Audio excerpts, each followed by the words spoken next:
Hey people, friends out there. This is about 12:30 at night again. Luckily, a few nights ago they were in this tree right here. They're a Startling, a family group. They're not nesting because they move tree to tree, but they are loud. When they were in that tree right there, they were extremely loud. This is annoying. Most birds go quiet at night. That way predators don't get them. Only the owl will let out a noise.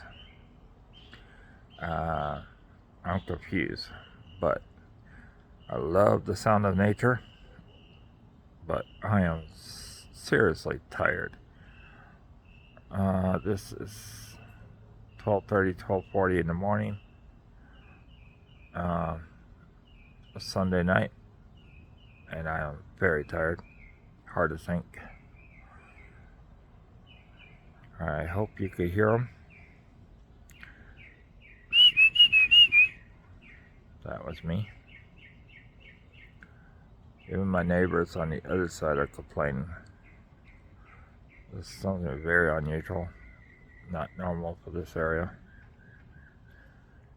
Well, everybody, please like and subscribe. I would appreciate it.